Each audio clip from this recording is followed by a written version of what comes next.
Numbers 21.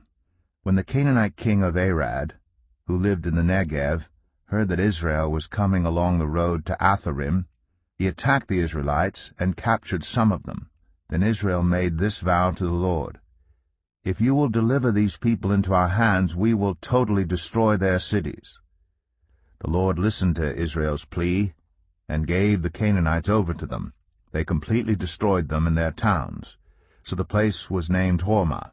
They traveled from Mount Hor along the route to the Red Sea to go around Edom.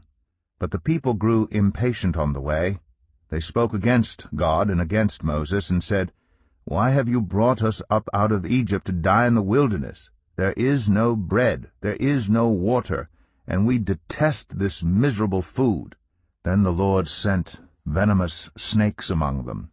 They bit the people, and many Israelites died. The people came to Moses and said, "We sinned when we spoke against the Lord and against you. Pray that the Lord will take the snakes away from us."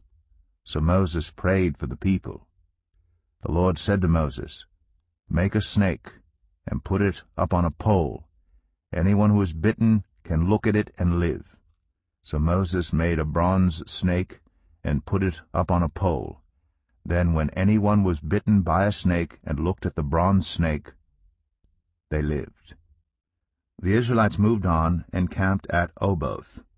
Then they set out from Oboth and camped in Abarim, in the wilderness that faces Moab toward the sunrise. From there they moved on and camped in the Zered valley. They set out from there and camped alongside the Arnon, which is in the wilderness extending into Amorite territory. The Arnon is the border of Moab, between Moab and the Amorites. That is why the book of the Wars of the Lord says, "Zahab in Suphah and the ravines, the Arnon and the slopes of the ravines that lead to the settlement of Ar and lie along the border of Moab." From there they continued on to Beer, the well where the Lord said to Moses, "Gather the people together, and I will give them water." Then Israel sang this song: "Spring up, O well, sing about it, about the well that the princes dug, that the nobles of the people sank, the nobles with scepters and staffs." Then they went from the wilderness to Mattanah, from Mattanah to Nahaliel, from Nahaliel to Bamoth, and from Bamoth to the valley in Moab, where the top of Pisgah overlooks the wasteland.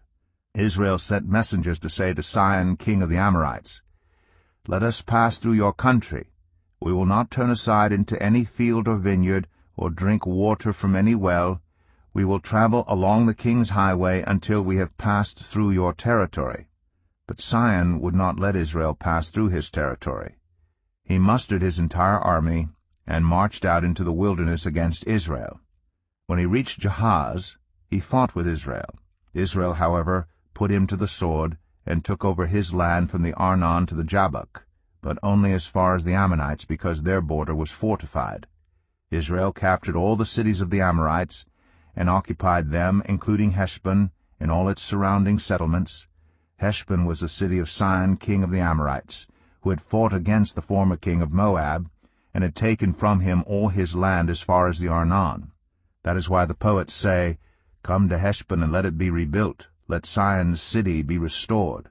Fire went out from Heshbon, a blaze from the city of Sihon. It consumed Ar of Moab, the citizens of Arnon's heights. Woe to you, Moab! You are destroyed, people of Chemosh. He has given up his sons as fugitives and his daughters as captives to Sihon, king of the Amorites. But we have overthrown them. Heshbon's dominion has been destroyed all the way to Dibon. We have demolished them as far as Nophah, which extends to Medeba. So Israel settled in the land of the Amorites. After Moses had sent spies to Jazer, the Israelites captured its surrounding settlements and drove out the Amorites who were there. Then they turned and went up along the road toward Bashan, and Og, king of Bashan, and his whole army marched out to meet them in battle at Edrei. The Lord said to Moses, "Do not be afraid of him, for I have delivered him into your hands, along with his whole army and his land.